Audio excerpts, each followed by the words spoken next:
Muy buenas. Vamos a terminar de ver esta parte de fundamentos químicos. Este vídeo vamos a repasar algunos conceptos importantes y ver algún detalle más respecto a lo que hemos visto. Entonces, la corrosión es un fenómeno natural el cual ataca los materiales por acción química o electroquímica. Electroquímica por aquello de que interviene un electrolito y los convierte en un compuesto metálico distinto, como es un óxido, un hidróxido o también un sulfato.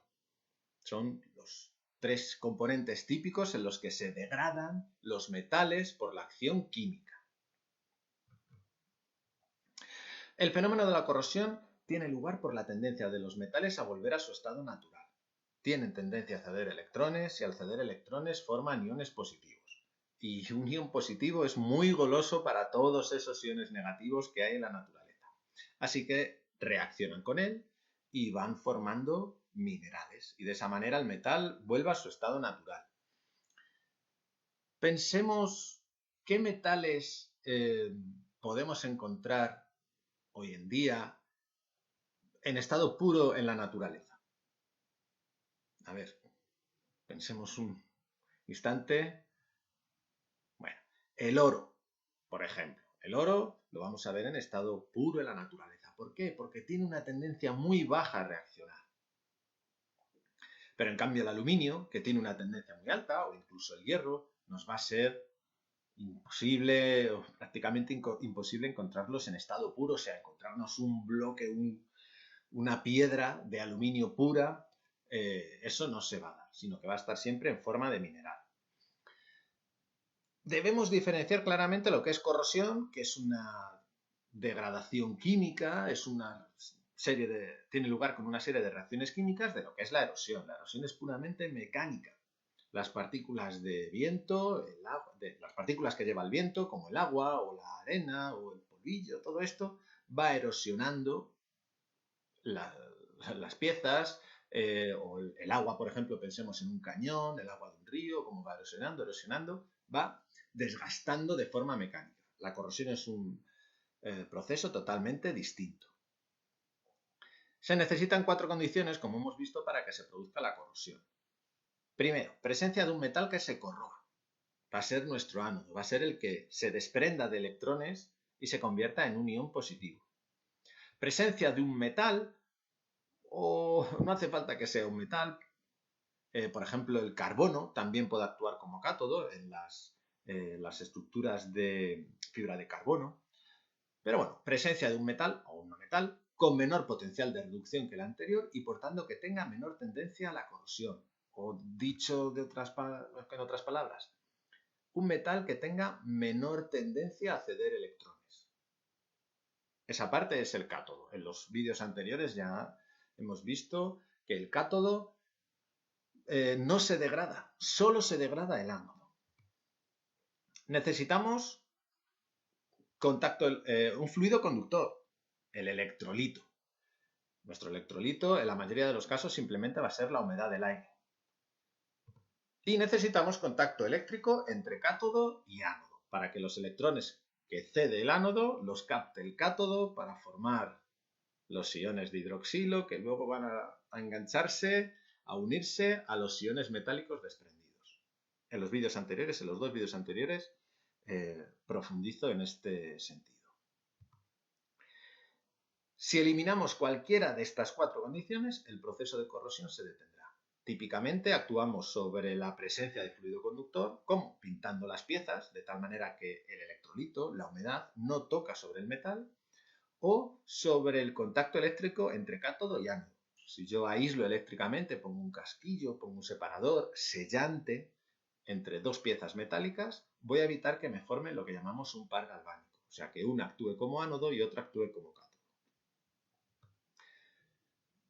Algunos metales, por ejemplo el acero inoxidable, gracias al cromo que tiene, el aluminio, el titanio, el cobre, en determinadas circunstancias, pero podríamos decir en circunstancias normales, generan una capa de óxido que protege a la pieza, que la aísla del exterior, por así decirlo, en este sentido. Eso es lo que llamamos capacidad de pasivado. Cuando el aluminio se pasiva, es que se ha protegido, ¿vale? Y de esa manera frena el proceso de corrosión. El ataque de la corrosión, como no puede ser de otra manera, empieza desde fuera hacia adentro, desde donde está el electrolito hacia adentro de la pieza. Y en este proceso tienen lugar dos cambios químicos, que son los propios de una reacción reducción-oxidación. Es un tipo de reacción química que llamamos, por abreviar, redox. Una reacción redox. El ánodo actúa como reductor y se oxida, mientras que en el cátodo, que es el oxidante, o que es donde está el oxidante, este oxidante se reduce. Esto parece una especie de juego de palabras así un poco raro, pero bueno, conviene recordarlo. En el ánodo está el reductor, que es el que se oxida, el que cede electrones. Y en el cátodo, que es el que capta electrones, es donde está el oxidante. Y el oxidante en estas reacciones se reduce. O sea, el aluminio que hemos estado estudiando en los vídeos anteriores es un reductor y se oxida. Mientras que en el cátodo, el oxígeno con el agua que me formaban el hidroxilo, este es nuestro oxidante. Y el hidroxilo al reaccionar con el aluminio, decimos que se reduce.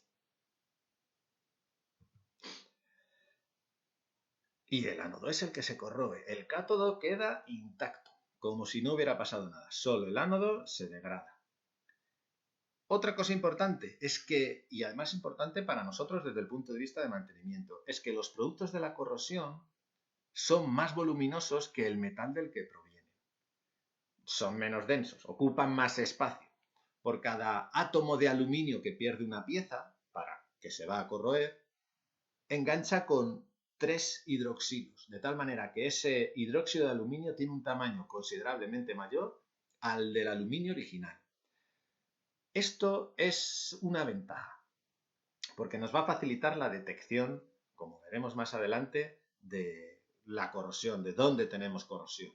Si esto no fuera así, pues realmente nos complicaría bastante detectar dónde aparece corrosión. Pero bueno, gracias a esto, por ejemplo, podemos ver que cuando aparece corrosión alrededor de la cabeza de los remaches, por ejemplo, la pintura se abomba, incluso llega a rajarse.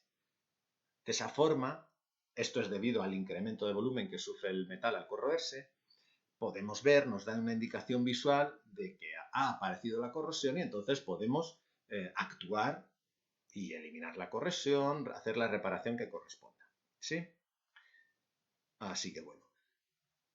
Aquí terminamos de ver los fundamentos químicos, los fundamentos básicos de los procesos de corrosión. Si os ha quedado alguna duda, no dudéis en hacérmela llegar, o bien a través del canal habitual, o a través de los comentarios de los vídeos, que intentaré responderlas tan pronto como pueda. Un saludo.